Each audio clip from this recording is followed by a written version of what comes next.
He had everything money could buy: fame, power, and the kind of wealth people only dream about. But on one stormy night in Lagos, a single act of compassion would pull him into a story that no one could have imagined. They called him Nathan Hale, the billionaire with the golden touch. Every deal he made turned to profit, every venture a success. But for all his riches, his heart was empty, until he met her. She stood by the roadside, soaked in rain, begging not for food or coins, but for a chance to be seen, a chance to matter. That night, Nathan opened his car door to a stranger. He didn't know that by doing so, he was opening the door to his own undoing. Within weeks, the headlines would explode. Billionaire falls for a beggar. Some called it love. Others called it madness. But the truth was something else entirely. Because the woman everyone thought was a beggar wasn't. And the man who thought he was rescuing her was the one walking straight into a trap of secrets, lies, and destiny. This is a story about power, deception, and the price of compassion in a city that worships wealth. Stay until the end, because what happened next will shock you. Lagos never sleeps. The city hums with ambition, betrayal, and survival. Every night, thousands chase dreams that vanish with the sunrise. But on one stormy evening, fate brought together two souls who should never have met. One, born into wealth beyond imagination. The other, stripped of everything except dignity. His name was Nathan Hale, a billionaire at 34. A man who could buy almost anything, except peace. Every decision he made was calculated, every move rehearsed. His face was familiar to the world, but his heart was a locked room. That night, Nathan wasn't supposed to be on the mainland. His schedule was always perfect. Meetings, calls, dinner parties, strategy sessions. But fate doesn't follow plans. As his car rolled through the rain, he glanced out the window and saw her. A young woman, soaked from head to toe, standing under a flickering streetlight.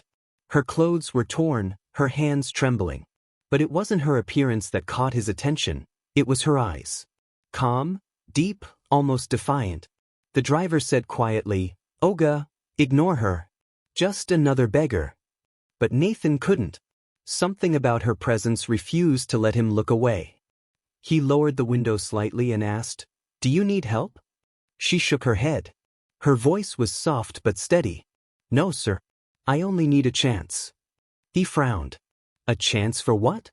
She replied, "A chance to be seen." Those words lingered in the air. In that moment, something inside him shifted.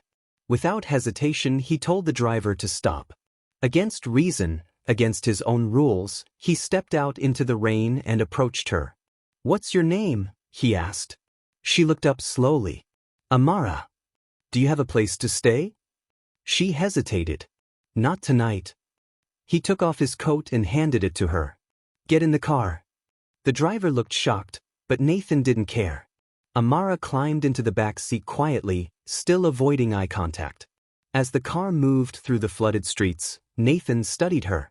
Despite the dirt on her face and the torn fabric clinging to her skin, there was something regal about her, something unexplainable. He finally asked, "Where are you from, Amara?" She replied softly, "Everywhere and nowhere." He almost smiled.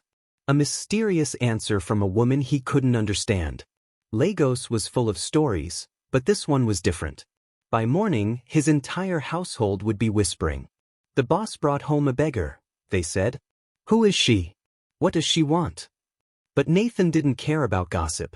He asked his staff to prepare food and a guest room. Amara refused both. "I don't take what I can't earn," she said. "Let me rest and I'll leave before sunrise." Nathan admired her pride. It was rare. He asked again, "What's your story?" She smiled faintly. "Would you believe me if I told you I once had everything?" He said quietly, "Rest first. We'll talk in the morning." As she drifted to sleep, he watched from a distance. For the first time in years, he felt curious, not about business, not about profit, but about a person. Who was she really? What was she running from? To everyone else, she was just a stranger rescued from the streets. But to Nathan, she was a mystery. Someone who looked poor but carried the silence of someone who'd lost a kingdom. He didn't know that beneath her calm voice and weary smile, Amara hid a secret that could ruin everything he'd built. Some stories begin with love at first sight. Theirs began with a secret. One so deep, it would test the limits of trust, pride, and destiny itself. Morning arrived with soft light spilling through the glass walls of Nathan Hale's mansion.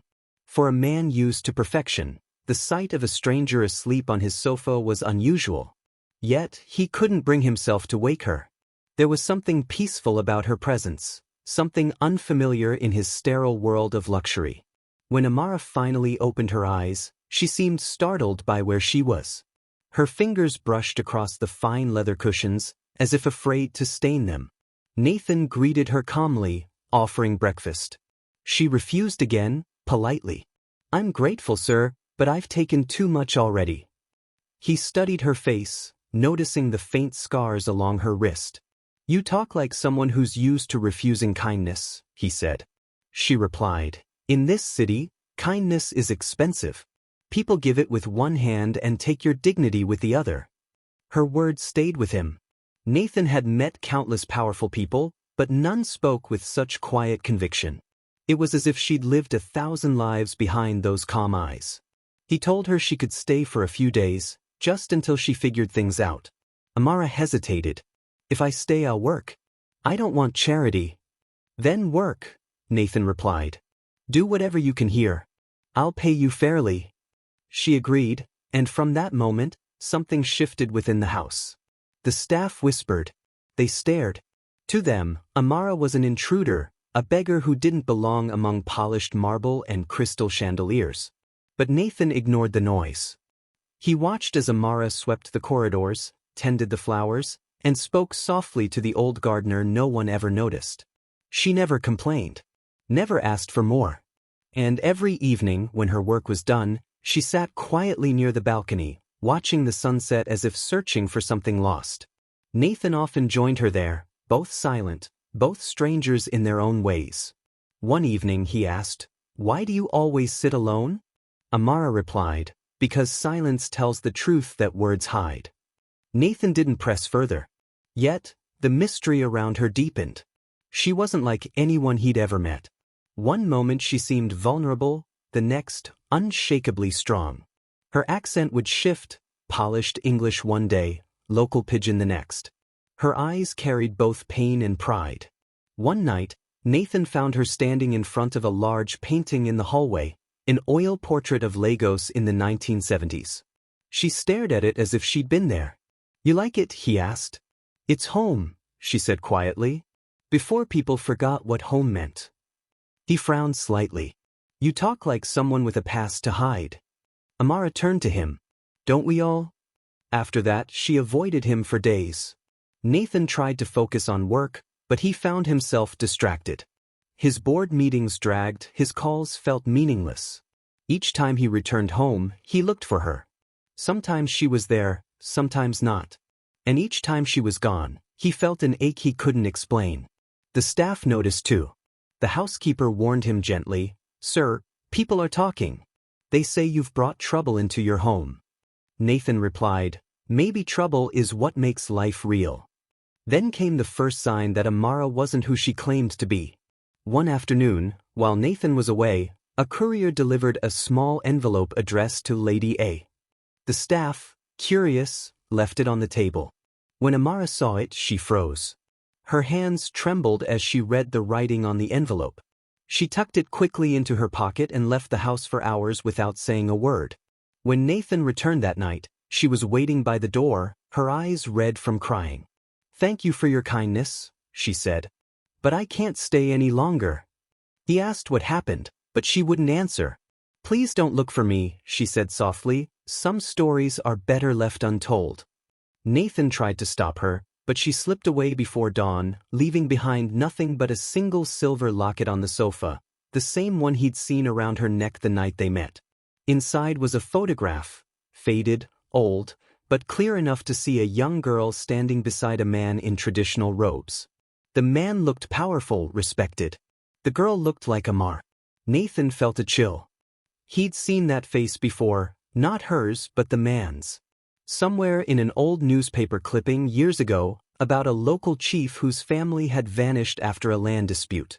The memory was vague, but the resemblance was unmistakable. Who was Amara? And why had she really appeared that night? Nathan couldn't let go of the questions. The more he thought about her, the more obsessed he became. For the first time in his life, business didn't matter. Profit didn't matter. He needed answers. He called his private investigator, ordered him to trace the name Amara and the face in the photo. What he didn't realize was that by searching for her, he was stepping into a story far older and far more dangerous than his own. Love had drawn him in, but truth would test him. For days, Nathan couldn't focus. Every meeting, every phone call, every handshake felt hollow. The more he tried to forget her, the more her words echoed in his mind. Please don't look for me. But how could he not? The photograph inside the locket haunted him. The face of the man beside young Amara wasn't just familiar, it was connected to one of the most powerful families in Lagos. Decades ago, Chief Adigun Okoro had been a name everyone feared and respected. His wealth built half the estates in Ikoyi, but his empire vanished overnight after a mysterious family scandal. The record said his only daughter disappeared. The dates matched Amara's age perfectly. Nathan needed answers. He sent his investigator deeper, digging through archives, old court records, and real estate transfers. Every file pointed to the same thing: a cover-up. Someone had erased Amara's existence. 3 weeks passed with no sign of her. Then, one afternoon, a letter arrived, handwritten, sealed in plain paper. No name, no address, just the words, "If you want to know who she really is, come to Elegushi Beach at sunset." Nathan's instincts screamed caution, but curiosity won. That evening he drove alone. The waves crashed against the shore, and in the fading light stood a figure wrapped in white. It was Amara. She looked different, calmer, stronger, almost radiant. But her eyes carried the same sadness. He walked toward her, unsure whether to be angry or relieved. "You disappeared," he said. "I searched everywhere." "I told you not to," she replied. "You weren't supposed to find me. I had to know who you are." Amara looked away. "And what did you find?" "That you're not a beggar," Nathan said softly. "You're Chief Okoro's daughter." Her silence confirmed it. She sat down on a rock near the shore and said quietly, "My father built an empire that destroyed him. When he died, our family's name became a curse. The people he trusted turned against us. Everything we owned was taken. I was forced to run. I changed my name, disappeared, and learned how to survive." Nathan listened, speechless. "I was never meant to meet you," she continued. "That night in the rain, I was waiting for someone else. Someone who never came." "Why didn't you tell me?" he asked. "Because pity is more dangerous than hunger," she said. "Once people know who you were, they stop seeing who you are." He wanted to argue, but couldn't. She was right. Lagos judged by appearance, not truth. They talked until the sun disappeared beneath the waves. Before they parted, Amara handed him an envelope. "If you really want to help," she said, "come here tomorrow night. But come alone." When she walked away, Nathan opened the envelope. Inside was a folded invitation to a charity gala, one hosted by his biggest business rival, Richard Cole. He frowned.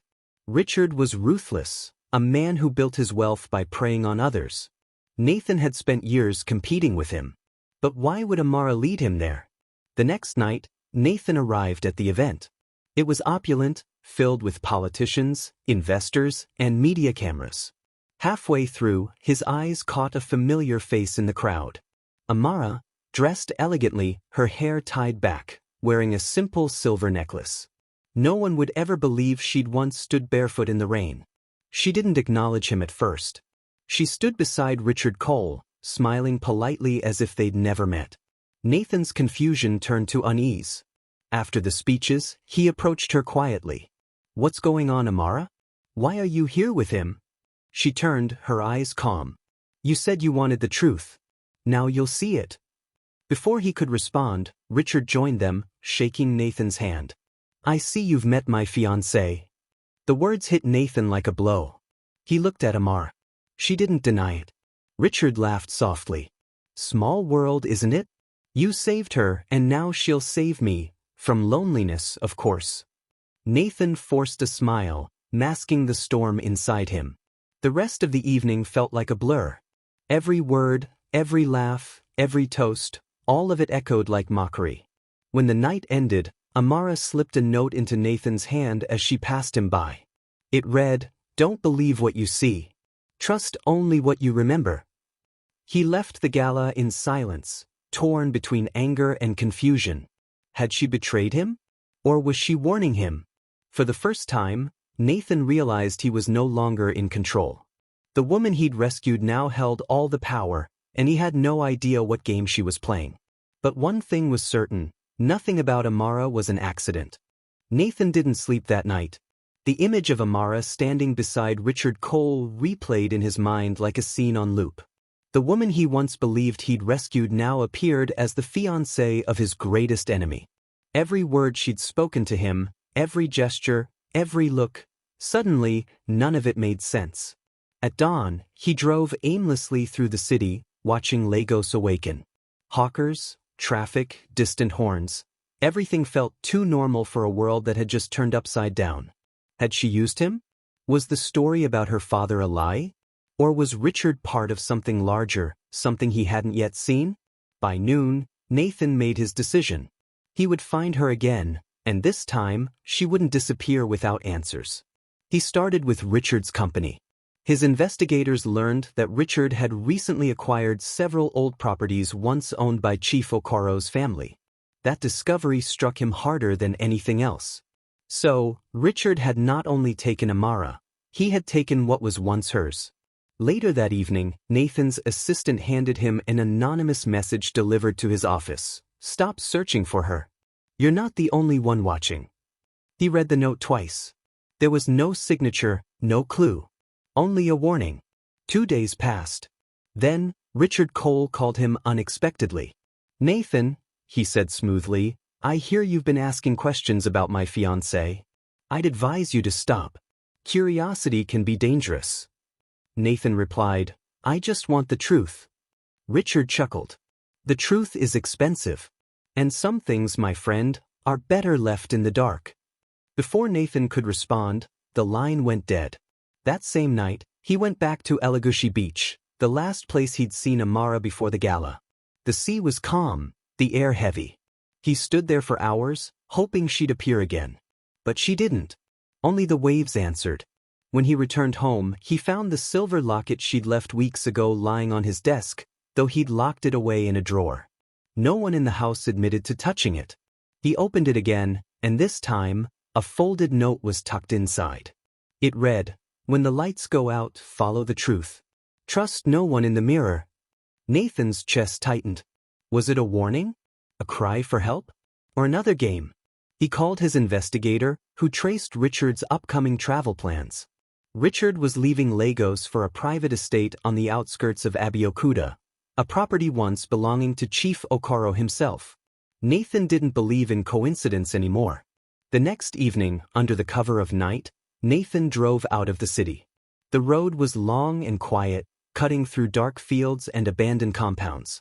Finally, he reached the estate, guarded, silent, but glowing faintly with light from the windows.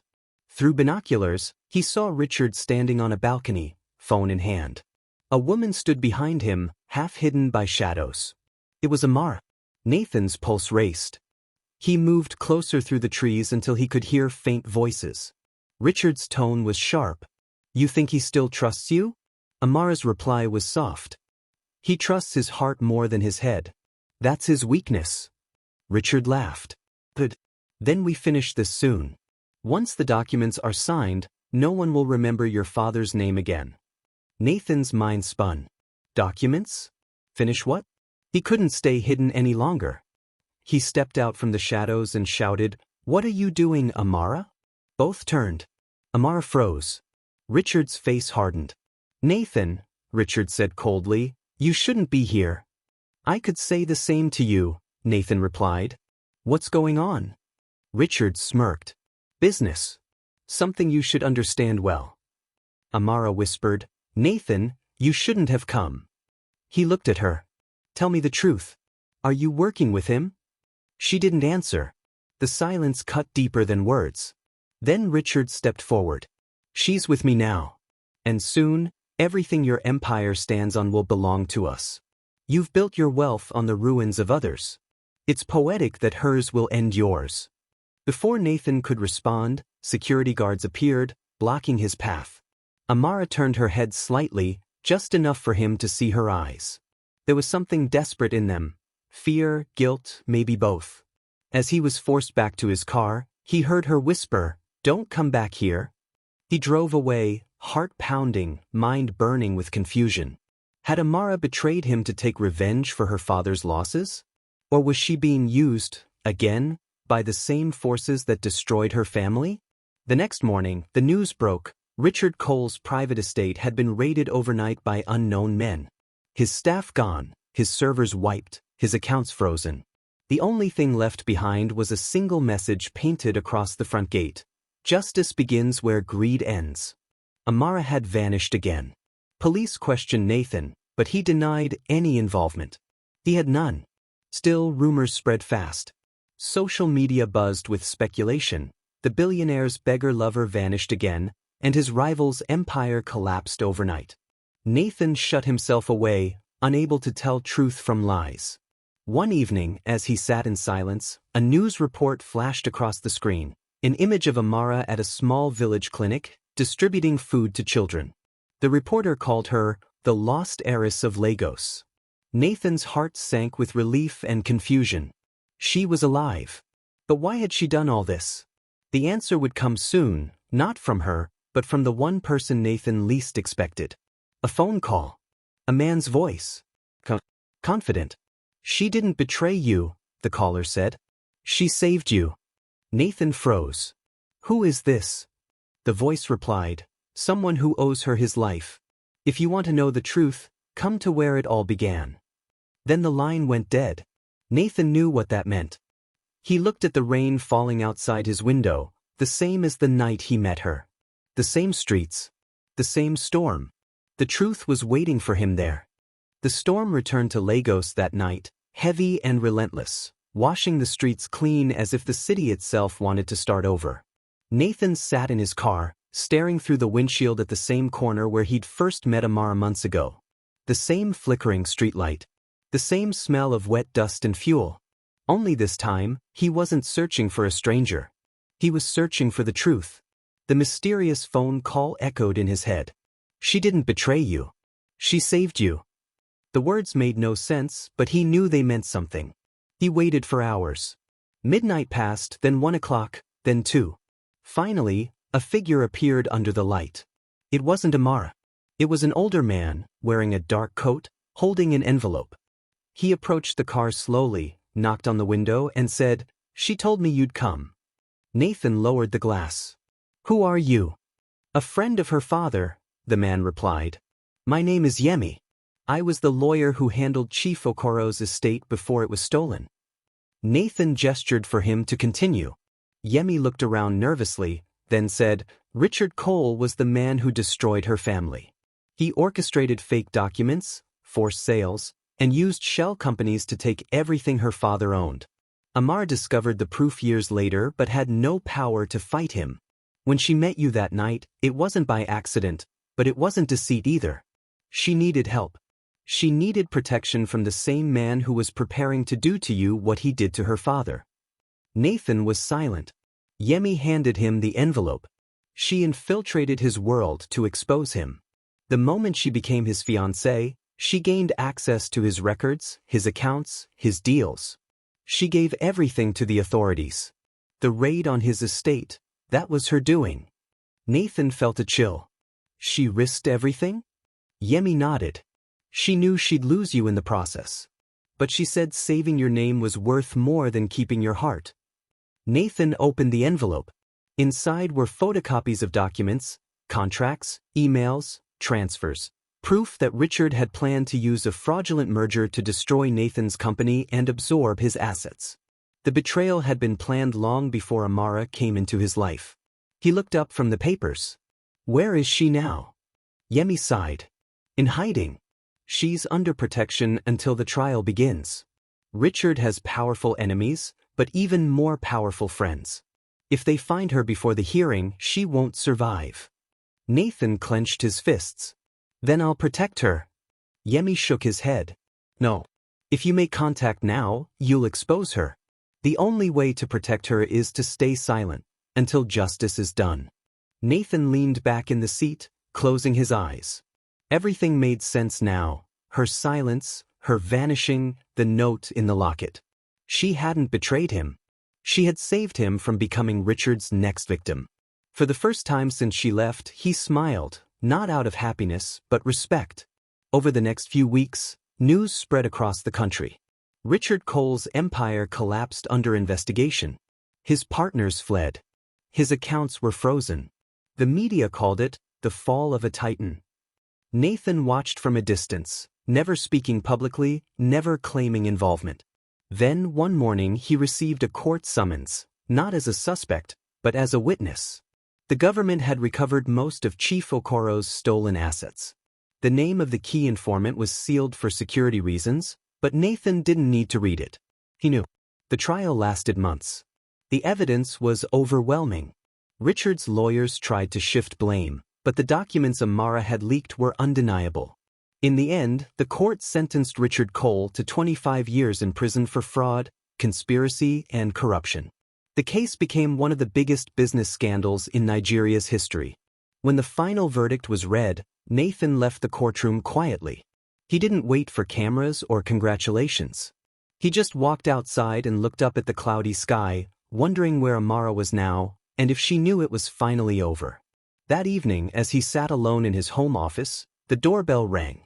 A delivery boy handed him a small brown package with no return address. Inside, wrapped carefully in cloth, was the silver locket. There was a note inside. It read, "You were never my mistake. You were my redemption. Live free." Nathan held the locket in his hands for a long time. It was the same one she'd left on his sofa months ago. Only this time, it was no longer a reminder of loss. It was proof of truth. For the next several weeks, he devoted his resources to rebuilding the Okoro Foundation, a charity once owned by Amara's father. He restored every property, repaid every stolen worker, and launched new programs for education and housing under her family's name. He never announced his role publicly. He didn't need to. Some acts of love don't need recognition. Then one evening, months later, Nathan attended a fundraising event for the new foundation. The host took the stage and said, "Ladies and gentlemen, please welcome the woman who made all this possible, Miss Amara Okoro." Nathan froze. She walked onto the stage, radiant and composed, dressed simply but gracefully. The crowd erupted in applause. For a moment, their eyes met. Neither smiled, but everything was said in silence. After the speech, she approached him quietly. "You shouldn't have come," she whispered. He smiled faintly. "I had to see that you were real." Amara nodded. "I am.